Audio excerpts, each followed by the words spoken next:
Hello दोस्तों, हमारे YouTube channel पर आपका स्वागत है। मैं सौरभ कुमार सिंह और जिस विषय पर हम चर्चा करने जा रहे हैं वो विषय है सचिवालय सहायक की परीक्षा। और इस परीक्षा में जिस प्रकार की धांधली हुई उस प्रकार से हमें आगे बात जो करेंगे। माननीय उच्च न्यायालय के फैसले का इंतजार है और इस इंतजार की जो बात है वह आज यानी हम आपको बताए 4-5 दिन पहले एक अपडेट दिए थे कि 26 तारीख के दिन हम लोग की हियरिंग की जो बात है यानी डेट मेंशन हम लोग के होने की पूरी उम्मीद है। तो आपसे आग्रह करते हैं कि छात्रों और अभ्यर्थियों की जो बात है सरकार और आयोग ने नहीं सुनी, इसलिए हम लोगों ने माननीय उच्च न्यायालय के शरण में जाने का फैसला किया। साथियों, एक अन्य मामले में लगभग 4-5 दिन पहले अभी सचिवालय सहायक में 4 लोगों ने केस फाइल किया है। एक मामला अस्मनी ने फाइल किया था, दूसरा एक प्रिया कुमारी नाम की लड़की ने फाइल किया था और तीसरा एक और फाइल हुआ था और चौथा हम लोगों ने फाइल किया था।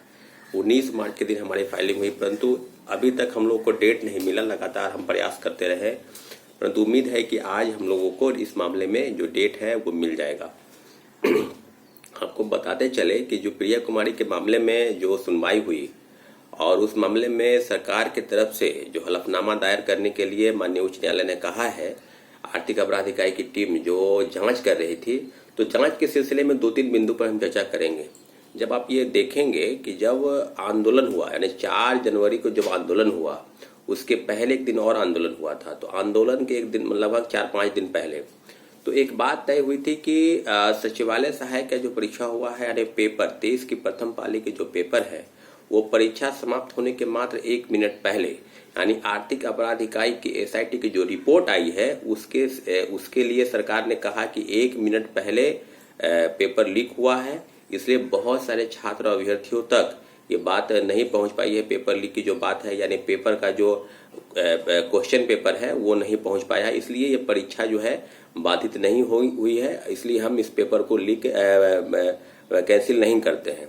परंतु एक अन्य मामले में जब आप ये पाएंगे कि एसआईटी का जो रिपोर्ट है और देश की प्रथम पाली के जो पेपर आउट हुए और जो पेपर लीक के बाद जो आंदोलन हुआ उसी दिन एडीजे जेएस गंगवार साहब पीसी करते हैं और कहते हैं कि निश्चित रूप से परीक्षा में कोई धांधली नहीं हुई है। बिहार के तमाम परीक्षा केंद्रों पर साफ सुथरी परीक्षा हुई है, क्योंकि डीएम का जो रिपोर्ट आया है इसी सिलसिले में हम लोगों ने फैसला किया है कि सचिवालय सहायक की परीक्षा जो है वो फेयर हुई है। 23 की दूसरी पाली और 24 की पाली की भी परीक्षा। और उसी दिन एक प्रोटेस्ट था और शाम में गांधी मैदान में छात्र अभ्यर्थियों की जो बात है वो सरकार तक पहुंची और रात में पेपर जो है 23 की प्रथम पाली के पेपर रद्द किए गए। निश्चित रूप से हम लोगों की जो बात है कि 23 की दूसरी पाली और 24 की प्रथम पाली के भी पेपर हूबहू आउट थे। देश के तमाम राज्यों में जिस प्रकार की परीक्षा के धांधली और बिहार में चल रही है उसी सिलसिले में तमाम जगहों पर आप ये पाएंगे, देखेंगे कि चाहे व्हाट्सएप है, चाहे फेसबुक है, चाहे इंस्टाग्राम है, हर जगह पेपर जो है वायरल था और सरकार ये मानने को तैयार नहीं थी। प्रिया कुमारी की जो मामला है उसमें इस मामले को लेकर लोग कह रहे थे कि आपकी सुनवाई क्या हुई। तो एक बात आप जान लीजिए, जो जजमेंट पहले आता है यानी अभी जो जजमेंट आया है निश्चित रूप से छात्रों के हित में आया है कि सरकार को आर्थिक अपराध इकाई को हलफनामा दायर करने के लिए कहा गया है और उधर से जो लॉयर हैं पीके शाही और इधर से जो बात हम लोग की तरफ से हम लोग के जो लॉयर हैं उनके लॉयर निरंजन कुमार और हम लोग की लॉयर जो है रितिका रानी जी हैं। रितिका रानी जी से हम लोग बार बार आग्रह करते रहे हैं कि हम लोग की हियरिंग भी जल्द से जल्द होनी चाहिए और उम्मीद करते हैं कि आज जो डेट है वो मिल जाएगा।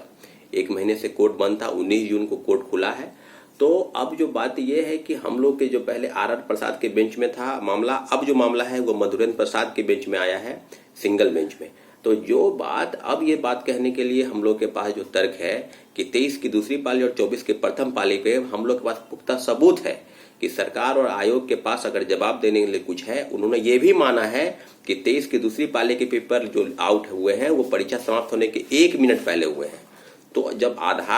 पहली पाली के परीक्षा के रद्द करने का आधार अगर 1 मिनट पहले है तो 23 की दूसरी पाली के भी आधार अगर 1 मिनट नहीं है तो इस बात की जानकारी, इस बात का जवाब कोर्ट में बिहार सरकार के तरफ से जो लॉयर होंगे वो देंगे। लेकिन मुझे उम्मीद है कि रितिका रानी जी का जिस प्रकार का उनका एक इतिहास रहा है छात्रों अभ्यर्थियों की बात को, दरोगा अभ्यर्थी की बात, बीपीएससी और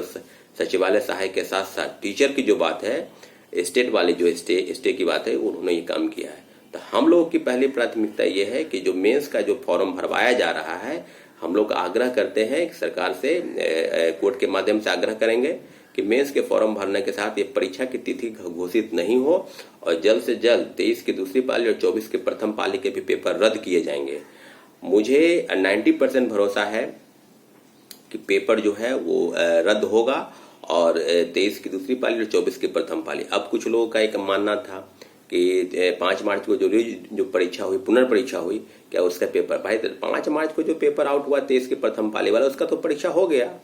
लेकिन उसमें मात्र 2600 रिजल्ट आए और 23 के दूसरी पाली और 24 के प्रथम पाली के जो रिजल्ट आए उसमें 9000 के आसपास रिजल्ट आए।